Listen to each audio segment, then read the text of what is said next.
주일 예배 드린 것을 축하드립니다. 오늘 너무 미끄러워가지고 많이들 못 오신 것 같은데, 어쨌든 마지막 주일, 사실 하나님의 영혼 속에서 보면 언제나 항상 영원한 것이죠. 근데 우리들의 육신의 시간적으로 보면 이 마지막 주일, 또 처음 시작, 참 굉장히 중요한 의미를 갖다 주잖아요. 그래서 우리는 신앙생활 시작도 잘 해야 되지만 마무리도 잘 해야 됩니다. 제가 지금까지 성도들, 신앙생활하는 성도들, 주의 종들 쭉 많이 봐왔거든요. 근데 그 시작도 과정도 너무 훌륭한 사역인데, 그 인생인데 마지막 순간에 실수하고 실패하고 가는, 참 부끄럽게 가는 그런 사람들도 보게 됩니다. 그래서 우리는 시작, 과정, 결론 다 그리스도 예수 안에서 은혜가 지속되기를 주님의 이름으로 축복합니다. 우리는 지난해는 올해죠, 이제. 올해, 2012년도에 계속해서 마가복음을 통해서 예수님의 생애를 쭉 살펴왔습니다. 근데 오늘 마지막 주일이라서 좀 특별하게 이제 요한복음 14장 1절에 6절 말씀, 이 말씀을 이렇게 정하고, 또 이 말씀을 통해서 한 해를 돌아보기도 하고, 또 우리 신앙과 삶을 다시 한번 점검해 보고 새해를 맞이할 수 있는 그런 중요한 메시지가 되었으면 좋겠다라는 생각이 되어집니다. 예수님께서 거의 지금 사역을 마무리하는 단계의 제자들에게 아주 중요한 메시지를 계속 이렇게 전했어요. 그 내용을 쭉 보면은요, 그 중요한 메시지를 남기는 가운데 오늘 너희는 마음에 근심하지 말라. 하나님을 믿으니 또 나를 믿으라고 말씀을 했어요. 그러면서 2절에 내 아버지 집에 거할 곳이 많도다. 그렇지 않으면 너에게 일렀으리라. 내가 너희를 위하여 거처를 예비하러 가노니 가서 너희를 위하여 거처를 예비하면 내가 다시 와서 너희를 내게로 영접하여 나 있는 곳에 너희도 있게 하리라. 는 중요한 아주 말씀을 제자들에게 전해 주었어요. 그래서 내 아버지 집에 거할 곳이 많도다라는 이런 제목을 제가 잡았습니다. 제목을 잡고요. 오늘 오전 오후 계속 말씀을 할 건데, 아무래도 말씀 묵상하다 보니까 요 제목에 내 아버지 집에 거할 것이 많도다, 요 너무 중요한 요 내용인데, 이건 아무래도 오후 시간에 이 말씀은 들어갈 것 같습니다. 이건 작전상이 아니고 말씀을 묵상하다 보니까, 사실은 제가 이 말씀에 여기에다가 초점을 맞추고 이렇게 묵상하는 가운데 그 1절 말씀도 묵상하는 가운데 너무 내게 많이 부딪혔고, 또 우리 성도의 실제의 삶이기 때문에 이 부분을 오늘 오전 시간에는 생각해 보려고 합니다. 자, 중요한 메시지를 하는 가운데에 예수님이 너희는 마음에 근심하지 말라라는 이 말씀을 했거든요. 근심하지 말라라는 거예요. 여러분 잘 아시다시피 성경에는요, 이 하나님 말씀 성경에는 근심하지 말라, 염려하지 말라, 두려워하지 말라, 놀라지 말라라는 그런 말씀들이 상당히 많이 나옵니다. 상당히 많이 나온다는 것은 그만큼 하나님이 중요하게 보시는 것이고 우리가 중요하게 볼 내용이죠. 제가 전에도 얘기했습니다마는 아주 부지런한 분들이 이런 거를 많이 연구를 하면서 염려하지 마라, 근심하지 마라라는 이 내용을 찾아보니까 성경 속에 365번이나 있대요. 야, 그거 참 희한하잖아요? 365번. 1년이 365일이잖아. 그러니까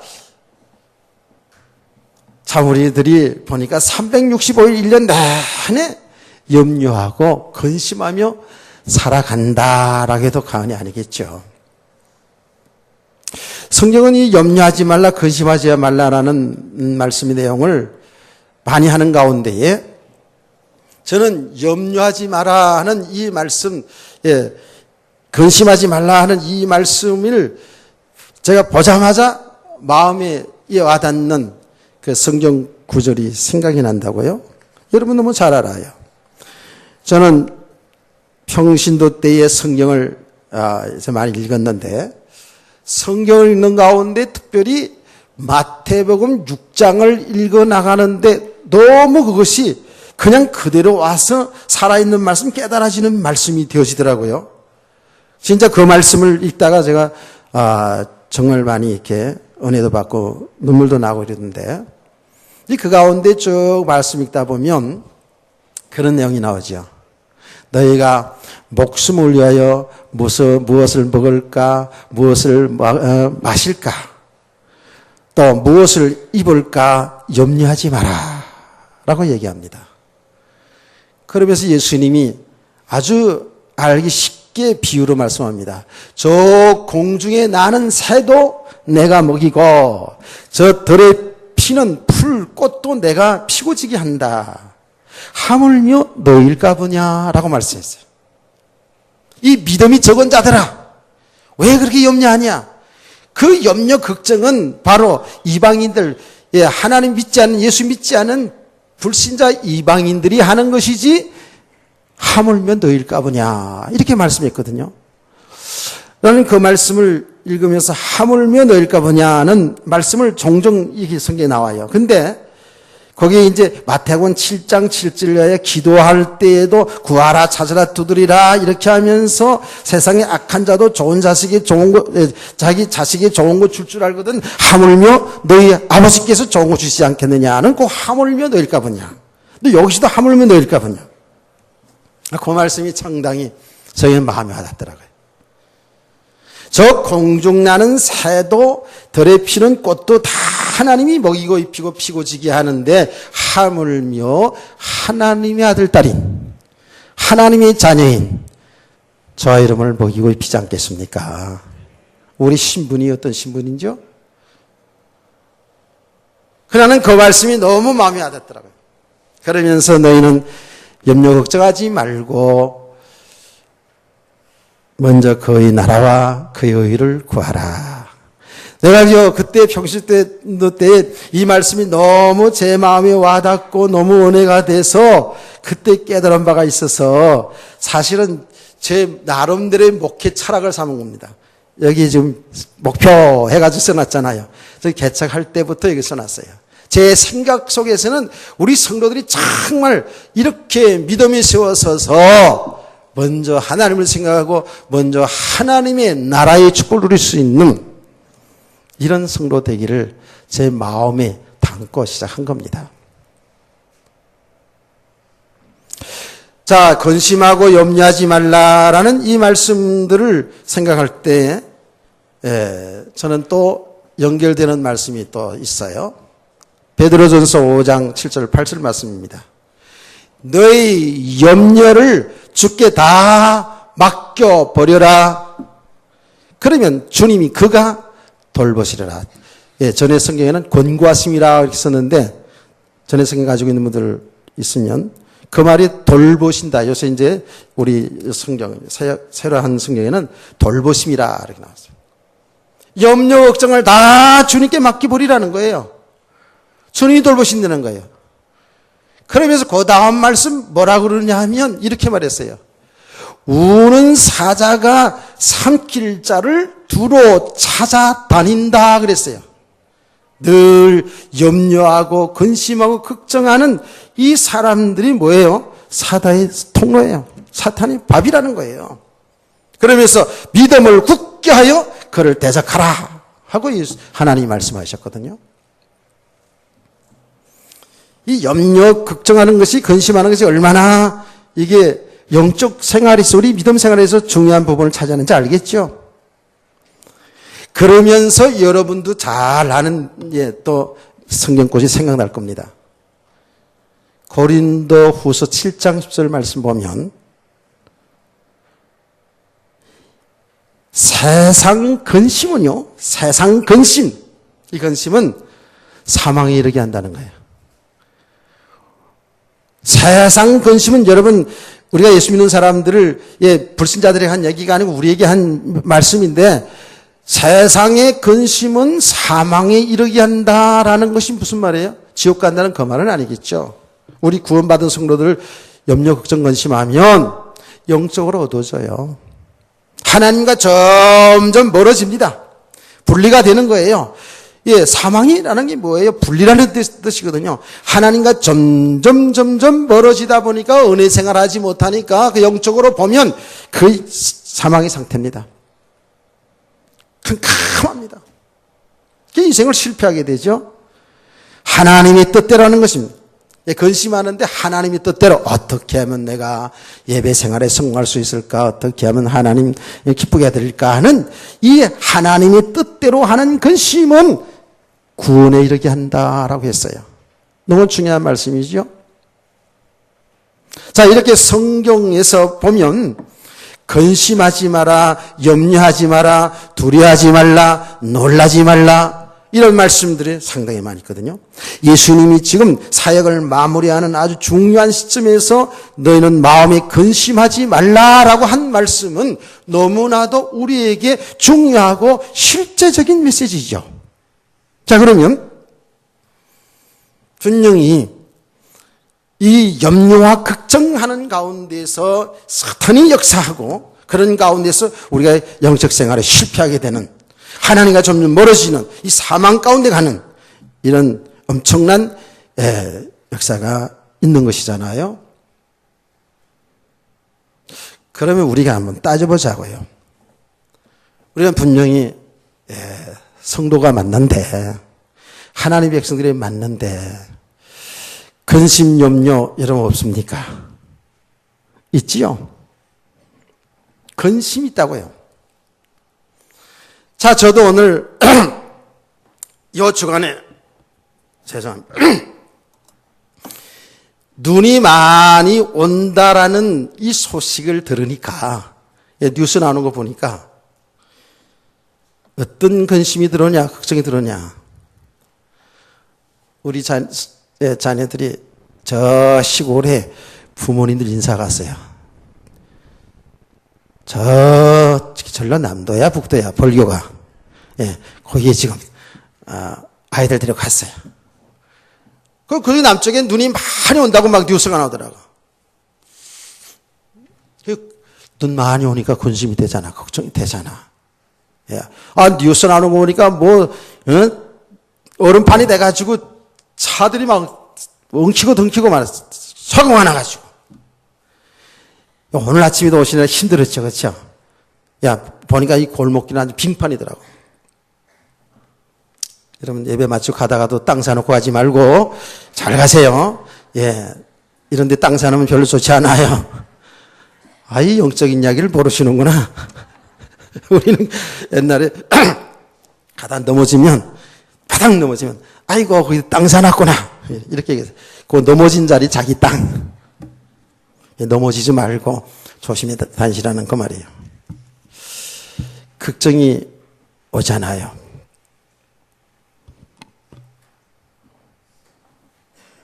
삶에서 이렇게 걱정이 와요, 자꾸만. 염려, 걱정이 된다니까. 저와 여러분이, 제가 늘 우리 아내가 이제 차를 몰고 나갈 때, 날씨 좋은 날은 좀 괜찮아. 근데 비가 오고 눈이 오면 저 인간 또 사고 내고 또 여보 그리고 전화 오진 않을까 하는 그런 생각이 자꾸 든다니까. 아니 그런 일이 없었으면 괜찮은데 있거든요. 운전 배우자마자 그냥 운전 얼마 안 돼가지고 완전 그냥 그 목소리 들으면 알잖아요. 그렇죠. 사고 친 목소리 알잖아요. 딱 직감이 가더라고. 덜덜덜 떨면서. 그래서 여러분 차 운전하는 사람은 차 운전하는 제일 첫 번 사고가 가장 무섭습니다. 예, 두렵습니다. 막. 근데 이제 그 사고 한 번 나면 조금 배짱은 생기죠 이제. 한 두 번 정도 있잖아요. 아니 죽는 목소리로 전화 온 적이 있었거든요. 그래서 밖에서 전화 올 때 약간 침울한 소리를 하면 또 사고인가 이런 생각이 들 정도로 그래요. 걱정이 돼요. 눈 오고 비 오는 날은 차 보내면서 그 걱정이 뭐예요? 이렇게 생각이 잡히기 시작하면 어디까지 가요? 어디까지 가요? 아니, 난 제가 이야기하기 싫어요. 여러분 좀 얘기해 보세요. 이런 생각이 그런 이상한 생각, 나쁜 생각으로 생각이 잡혀 들어가기 시작하면 어떻게 돼요? 어디까지 가요? 얘기하기 싫은가 보네. 다 알면서. 사람들은 죽음에까지 생각된다니까. 우리 몸 아프면 그러잖아요. 그렇죠. 몸이 아프면 야 이러다 내가 죽겠는까지 가잖아요. 그러니까 우리의 근심이 뭡니까? 사실 따져보면 가장 중요한 우리 살아가는 데 있어서 삶의 문제, 삶의 문제 속에서 그래서 우리 가정에서 남편 문제 또 아내 문제 나는 TV에서 있잖아요. 이따금씩 보는 TV 보는데 뭐 정기적으로 보는 게 아니고 이따금씩 보다 보면 아주 재밌는 프로그램이 있어요. 뽀빠이 이상용이 시골 가가지고 시골의 엄마 아빠들 할머니 할아버지 다 된 그분들하고 이제 대화하는 인터뷰하는 내용 보면 진짜 재밌어요. 이제 뭐 옛날에 다 순종하고 이렇게 그냥 죽었다 하고 살았지만 나이 다 들어가지고 이제 뭐 못할 말이 없더라고 보니까. 예. 그래가지고 꼭 물어볼 때 이 부인하고 이 영감하고 또 태어나면 살겠어요? 거의 안 산대, 거의 안 산대. 내가 뭐 미쳤어. 뭐 이 남자 살겠 이러기도 하고요. 야, 진짜 재밌더라고요.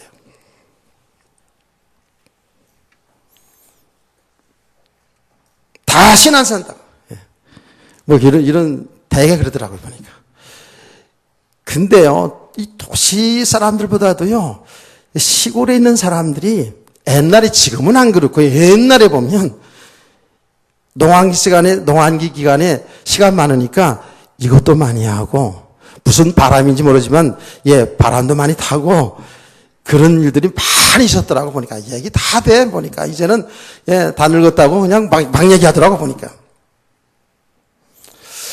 자, 우리가 살아가는 날 동안에 이런 부부 문제, 또 자녀들 키우는데 자녀들 문제, 또 살아간다 보면 경제 문제, 건강 문제 많죠. 아까도 얘기했지만 죽음의 문제. 이 삶의 실제적인 삶의 이런 것 때문에 우리는 정말 근심 떠날 날이 없다고요 보면.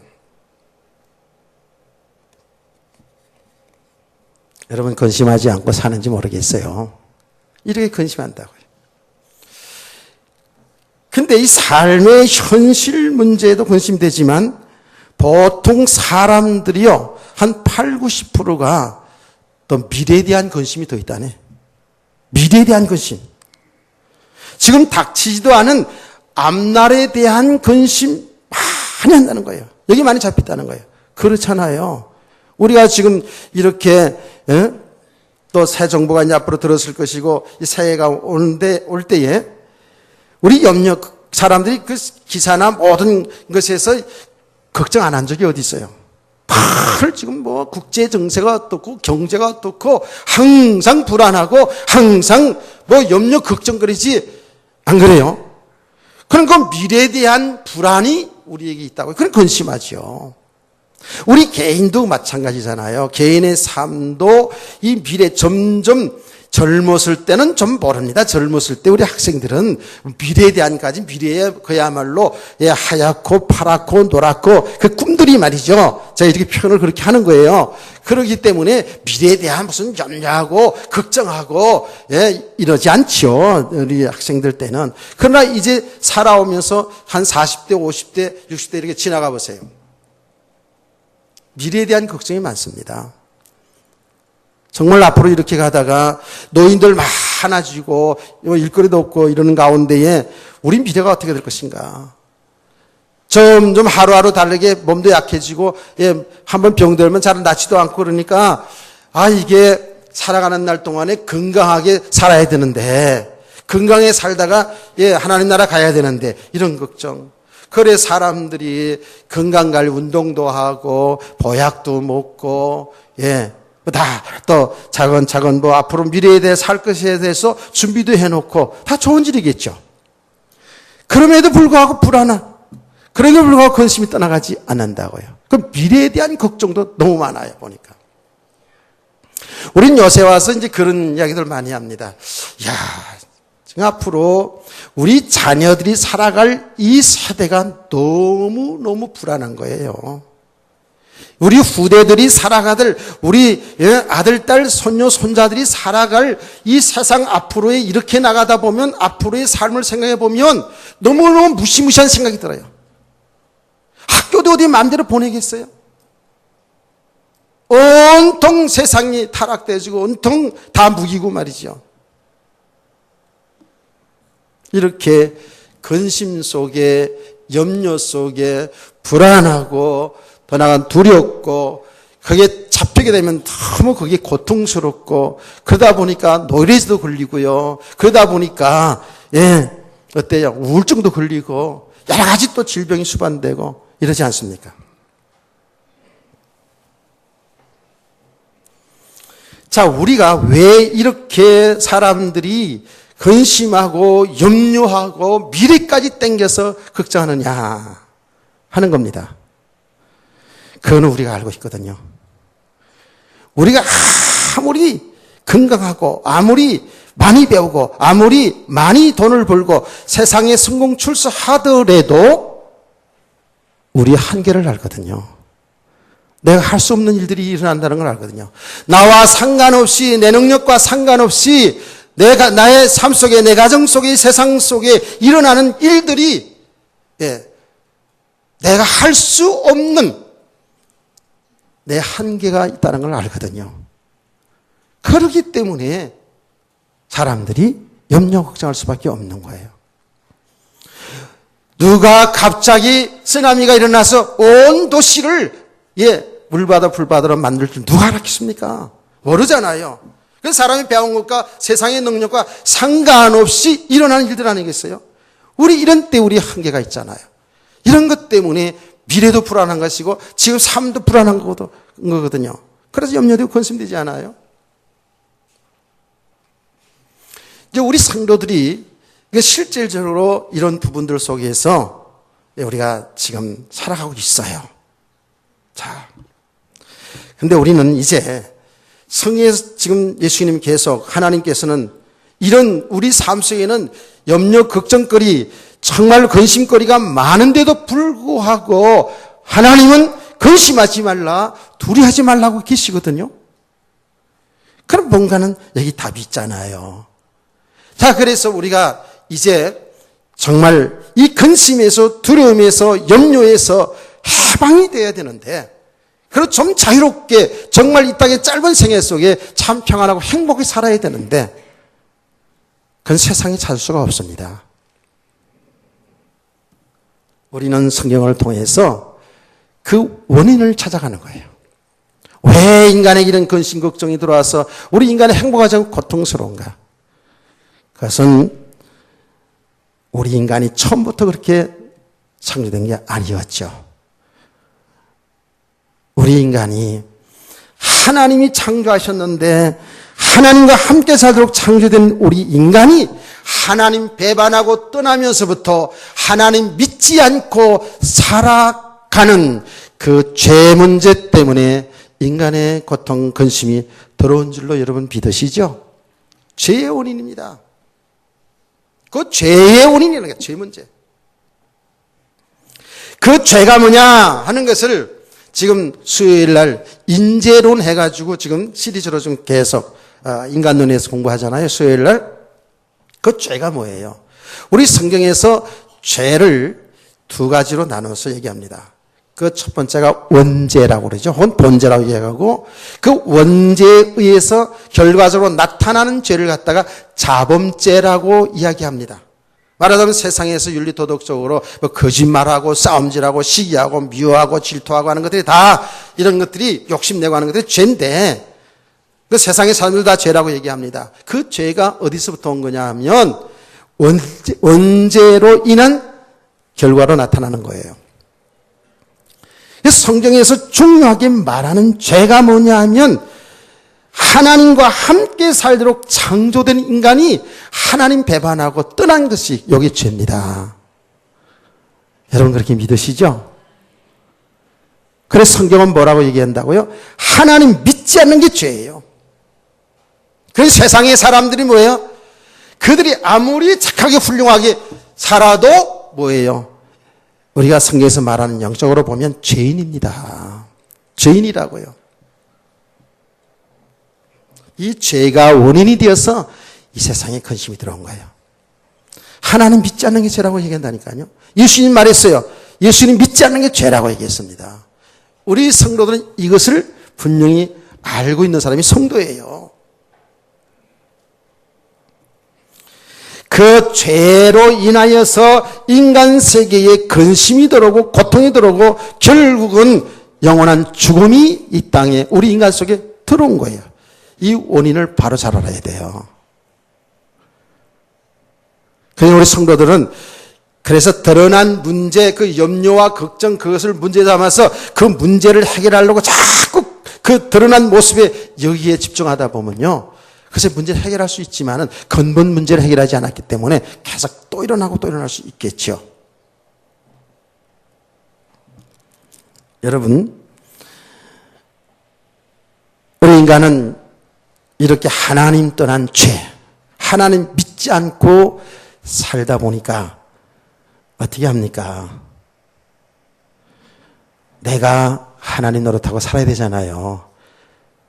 하나님과 함께 살도록 창조된 인간, 하나님을 배반하고 하나님 떠나기 때문에 이제는 내가 내 인생에 내가 주인 노릇하면서 하나님 노릇하면 살아가야 되는 거예요. 그러니까 어떻게 될까요? 모든 것을 묶습니다. 내 것으로 묶습니다.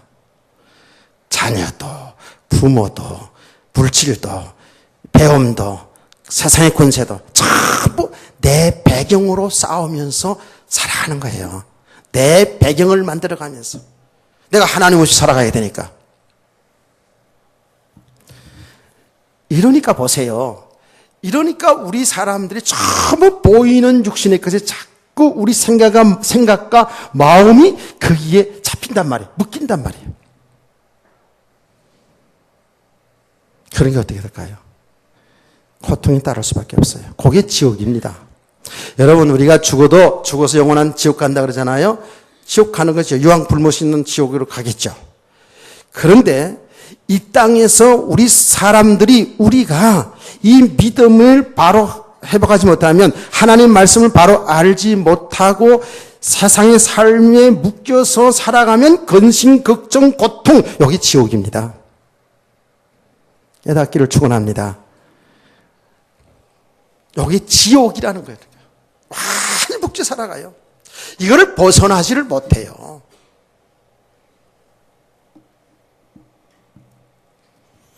자, 그렇다면 성경에서 근심하지 말라고 했기 때문에 답이 있단 말이에요.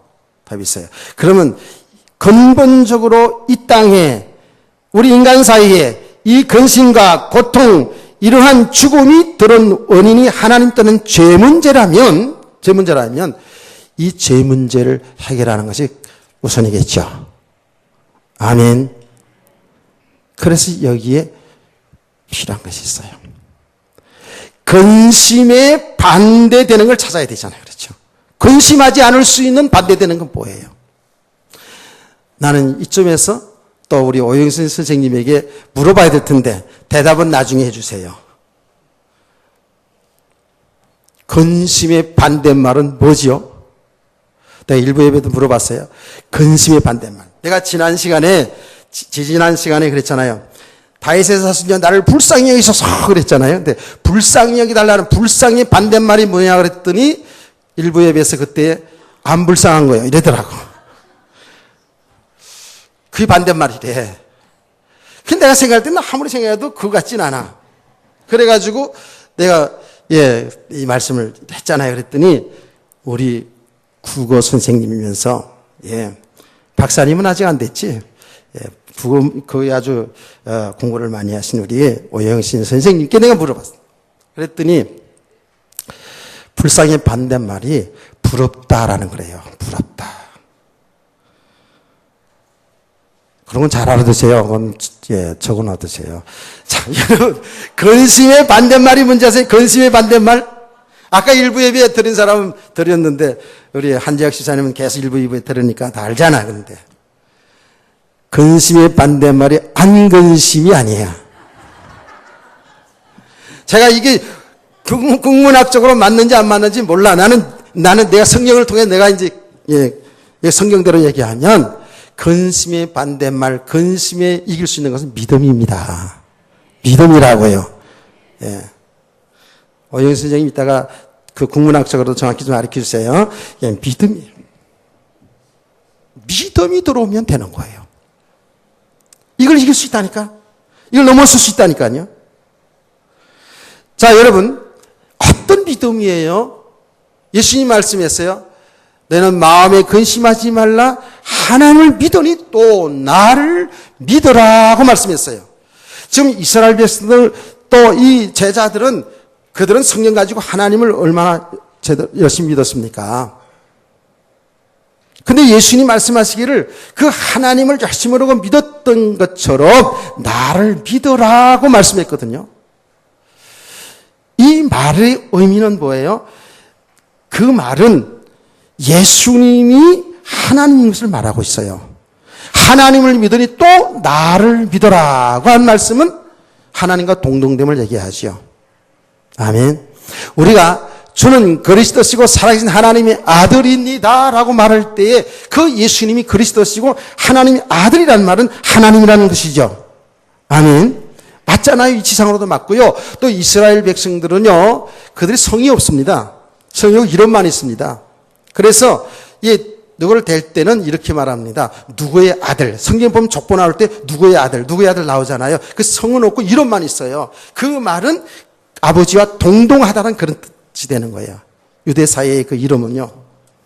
그래서 예수님이 하나님의 아들이라는 것은 하나님이라는 증거예요. 하나님을 믿으니 또 나를 믿으라는 것은 예수님이 하나님이에요. 아멘. 그러니까 우리가 누구를 믿어야 돼요? 예수 그리스도를 믿어야 되는 거예요. 왜 그래요? 우리 인간의 그 근심의 문제는 그 죄 때문에 들어간 거기 때문에 죄의 문제를 해결해야 되거든요. 예수 그리스도 여러분 너무 잘 알기 때문에 예수가 그리스도 중 하나님 아들 이건 다 설명하지 않겠어요. 여러분 잘 아시잖아요. 하나님의 아들 예수 그리스도께서 저와 여러분의 죄를 담당하시고 십자가의 피를 죽으시고 부활하셨잖아요.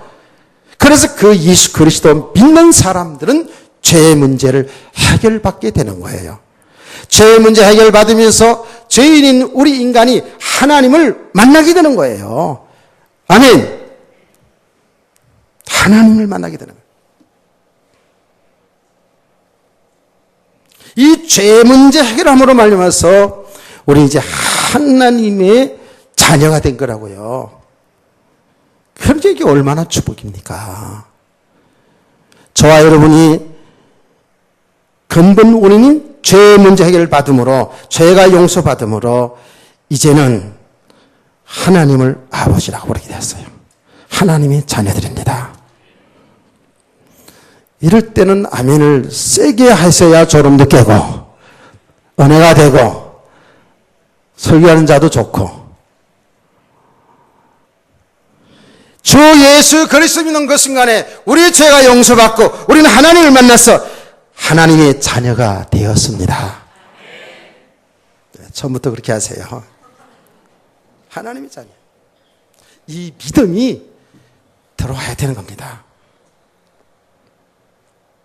그러면서 조금 더 구체적으로 말하자면 이제 하나님의 자녀가 됐다는 것은 하나님이 나의 주인이 되었다는 거 아닙니까? 나의 아버지, 나의 주인이에요. 그 하나님이 나와 함께하는 거라니까. 하나님 만났다는 것은 우리가 이제 영적으로 우리는 하나님의 자녀요, 하나님과 함께하는 사람이 된 거예요.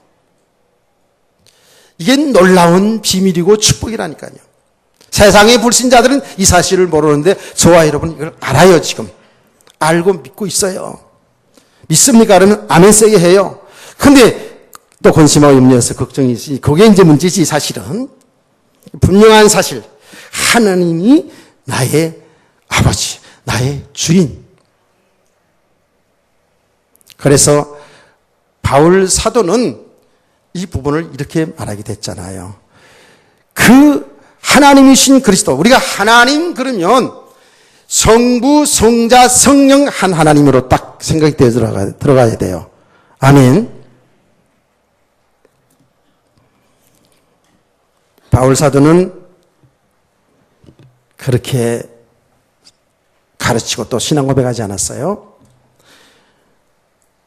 내가 그리스도와 함께 십자가에 못 박여 죽었나니 그런 적 이제 내가 산 것이 아니라 오직 내 안에 그리스도께서 사신 것이라. 나 옛사람은, 나 죄인 옛사람은, 마귀의 자녀 종로타를 살았던 그 옛사람은 나를 대신하여 십자가에 죽으신 예수 믿는 순간에 그 옛사람은 죽고 그리스도와 함께 우리는 연합되어 다시 산 겁니다. 이걸 거듭남이라고 하지 않습니까? 이제 내가 육체 가운데 사는 것은 나를 사랑하사 자기 몸을 버렸다는 게 뭐예요? 십자가에 내어줬다는 거예요. 버리신 하나님의 아들을 믿는 믿음으로 사는 것이다. 그 고백이 뭐예요? 예수님을 나의 주인으로. 바울 사도는 너무나도 알기 쉽게 함께 동거하며 산다는 그것을 깨닫게 주기 위해서 뭐라고 표현했냐면 예수님이 이제 우리의 신랑이라고 표현했어요. 우리와 함께하는, 영원히 동거하는 신랑. 구약성에도 보면 하나님이 우리와 함께한다는 그 의미를 나타내기 위해서 하나님을 신랑으로 신부로 표현했다니까요. 바울 사도 그랬어요. 이제 그리스도와 함께 사는 우리 인생, 그분이 나의 주인이고 나의 신랑인 사실을 믿으세요. 요 믿음이 되어져야지만, 이 믿음이 사실화되어야지만, 그 믿음이 되어지는 만큼 우리 삶에 염려 걱정이 없어지겠죠. 그분이 우리의 하나님, 창조주 하나님, 나를 얼마나 사랑하는지, 나를 대신하여 십자가의 피로 죽으신 그분이 나의 신랑. 사실은 이게 사실로, 지식으로 우리가 바로 알아야 되고 사실로 내가 믿고 내 삶 속에 체험되어진다면 우리는 그 믿음이 세워진 만큼은 절대로 염려 걱정하지 않겠죠. 자, 우리는 이러한 것들을 말씀을 통해서 잘 정리하는 것 중요합니다. 이 말씀을 통해서 우리 믿음의 내용을 바로 알고 있는 게 너무 중요합니다. 무조건 덮어놓고 믿는 게 아니고 펴놓고 믿자 그랬잖아요. 성경을 펴놓고 믿어야 된다고. 복음을 바로 알고 바른 믿음 가지고 바른 믿음의 삶을 살아가야 되는 것이죠. 자, 그러면 한 걸음 하나만 더 하자고요.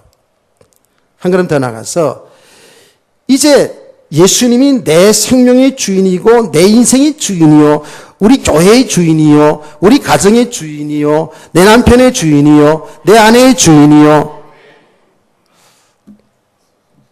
제가 아멘 할 때까지 하는 거예요. 계속 지금. 내 직장의 주인이고 내 모든 삶의 주관자 주인이라고요. 그렇다면은 우리 하나님의 삶은 이걸 알아야 됩니다. 우리의 모든 살아가는 삶 속에 주님이 하시는 일을 잘 보고 인도받아야 돼요. 주님이 일하고 있습니다. 아멘. 이 역사가 그냥 되어지는 게 아니라니까. 여성 대통령이 세워진 것이 어떤 사람들은 그것 때문에 뭐 살기 싫다고 하면 죽는 분도 있다더라고요. 바보예요, 그거는요. 그건 이제 불신자들이 그런 거겠죠.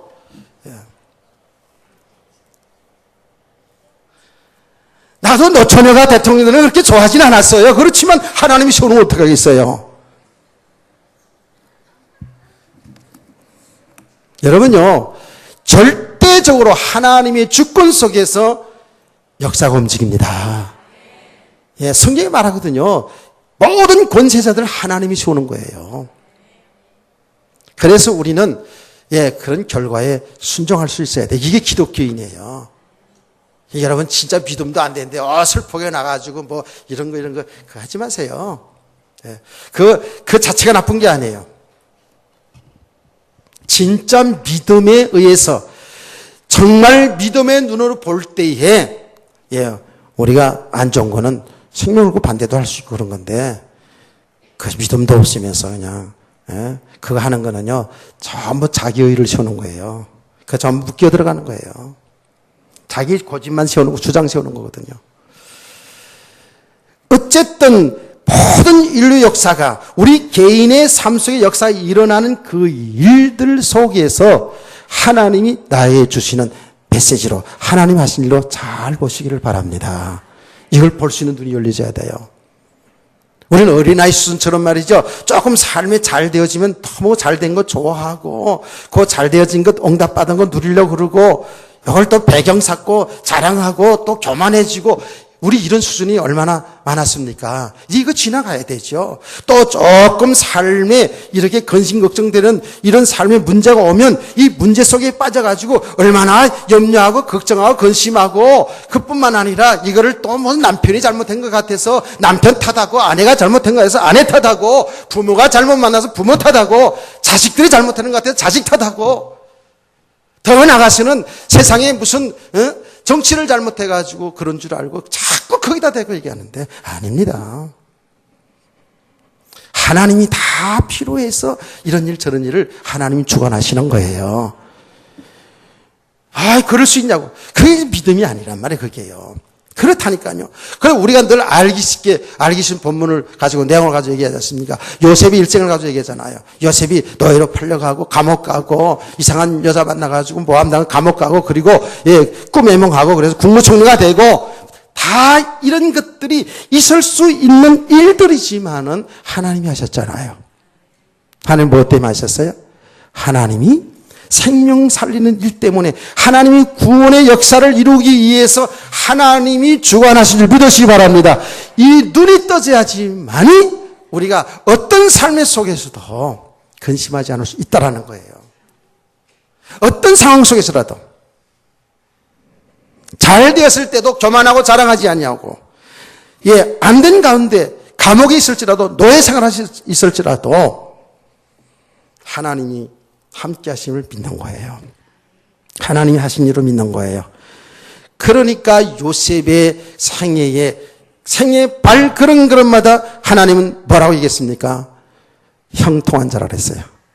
하나님이 함께하는 자, 형통한 자라 그랬어요.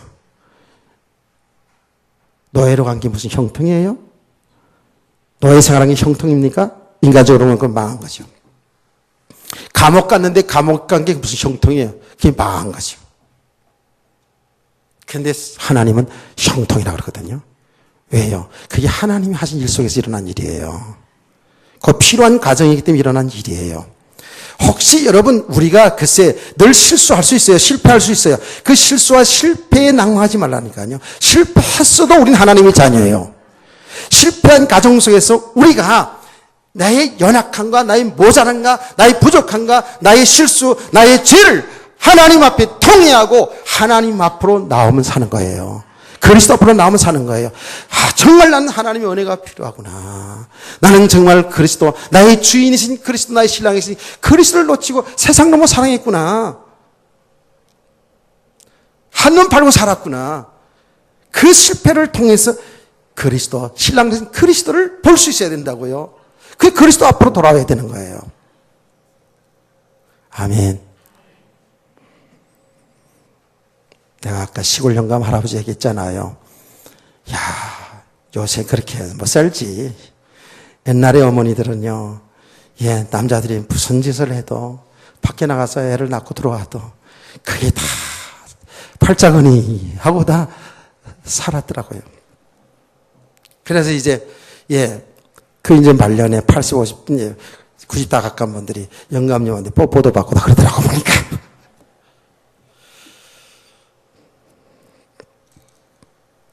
우리는 축복의 삶, 응답의 삶을 통해서도 그 일을 하신, 복음 때문에 하신 하나님을 볼 수 있어야 되고요. 실망한 낭망 속에서도 하나님을 볼 수 있어야 된다고요. 우리 신랑이신 그리스도를 발견되어져야 돼요. 믿으시기 바랍니다. 여러분, 이렇게까지 우리가 세상 보는 눈이 열려지는 믿음이 되어지면 근심되다가도 염려하다가도 내가 왜 이러지? 내 생명의 주인이 하나님이시고 내가 글쎄 그랬다니까. 아니, 눈만이 오고 막 교통사고 나는 거 보고 막 이렇게 하니까 아이들 시골 나라 가는 애들이 걱정이 되더라니까. 글쎄 네 말씀을 2주간에 내가 계속 묵상하고 있는데도 걱정이 되더라니까. 걱정이 되더라고. 그래서 내가 이게 또 내가 뭐야. 어쩔 수 없어요. 저와 여러분이 그래요. 그런데 염려하고 걱정했다가도 내가 누군지 알잖아요. 여러분 누군지 알잖아요. 아멘. 알기 때문에 그 염려 걱정의 자리에서, 그 죽음 가운데 있는 그 고난의 자리에서 다시 일어날 수가 있는 거예요. 아멘. 그리스도가 나의 주인. 주님이 하신 일 속에서 볼 수 있기 때문에 이렇게 가는 거예요. 우리 그런 성도 되기를 원합니다. 아멘. 자, 이제 결론이에요. 이제 결론인데 오늘 좀 듣기 시작한 걸 여러분 알아주세요. 시간 보고 야 오늘 또 너무 길게 한다 그러지 말고 우리 지휘자님이 지혜롭게 차가 미끄러서 잘 못 오니까 찬송을 한 두 번 더 했어요. 다 제가 시간 계산하면서 합니다 지금. 결론. 목사님 그런 믿음 다 믿기를 원하지요. 그러면 몰라요? 맨날 하는 말 그 말? 그래요. 하는 말 계속 들어야 돼요. 그래서 우리가 이 믿음의 사람으로 근본적으로 우리 믿음의 사람으로 바뀌어져야 됩니다. 말하자면 이걸 갖다 영적인 배경 혹은 믿음의 세계 이렇게 우리가 표현하지 않습니까? 바뀌어져 가야 돼요. 계속 조금씩 바뀌어져 가야 돼요. 아마 그걸 여러분 체험할 겁니다. 예전에 하고 지금 많이 달라질 겁니다. 삶의 현장에서 일어나는 일들에 여러분의 반응하는 여러분의 그 모습을 통해서 여러분을 진단할 수 있을 거예요. 옛날하고 많이 달라졌을 거예요. 제대로 은혜 받은 사람이라면. 그래서 우리는 이런 믿음의 사람으로 세워져 가는데 오늘 이렇게 말씀을 듣고 맞아. 내가 괜히 또 염려 걱정했네. 나의 주인이 우리 주님이신데 그럼 창조 하나님이시고 나의 신랑이신데 그래 염려하지 말아야지 라고 편안하게 자유함 속에서 문 밖에 딱 나가면서부터 흰눈을 보고 얼음판을 보면서 또 염려 걱정이 또 오는 거잖아요 우리가. 이게 우리들의 모습이라고. 저와 여러분의 모습이에요. 어쩔 수 없죠. 그런데 우리가 어쩔 수 없다고 합리화시키면 안 되고요. 하나님 근심하지 말라 그랬잖아요. 믿음이 세워져 가야 돼요. 그래서 은혜가 지속될 줄 믿으시 바랍니다. 어쩔 수 없어요. 또 은혜 받는 것은 뭐예요? 말씀 들어야 돼요. 오늘도 말씀 들으니까 또 은혜가 되잖아요. 그 은혜 안 된 사람은 손 들어봐요. 하나님의 말씀을 통해서 은혜가 되는 거예요. 이게 지속이 돼. 이 은혜가 지속돼야 돼. 그래서 여러분 말씀 듣는 데 집중하라는 거예요. 은혜의 자리에 있으라는 거예요.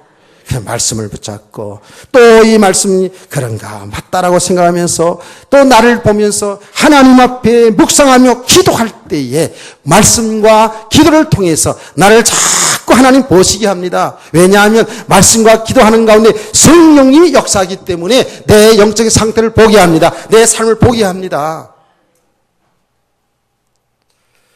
정말 보여집니다. 우리가 너무 육신적으로 살아가는 내 모습 보여지고 주의 성령님이 세밀하게 가르치고 역사하시기 때문에 그게 깨달아집니다.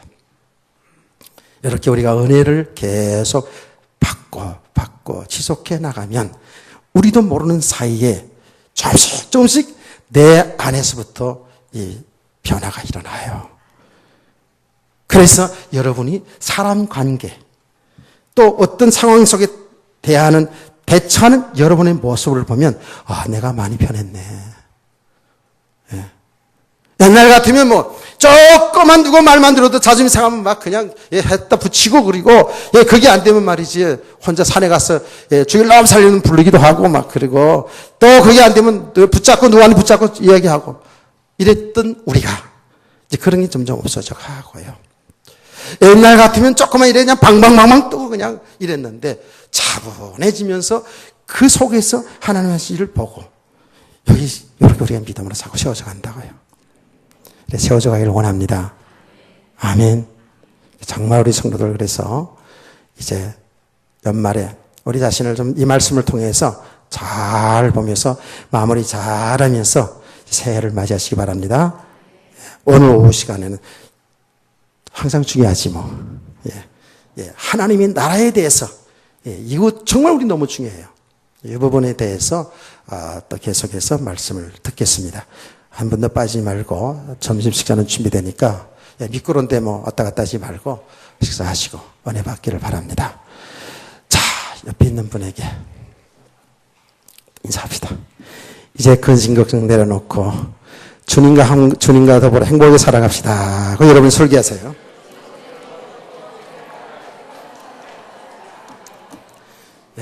여기는 다 됐어 이제. 문 밖에 나가서도 계속 지속하세요. 다 같이 찬송가 235장 찬송 부르면서 준비한 예물 드립니다.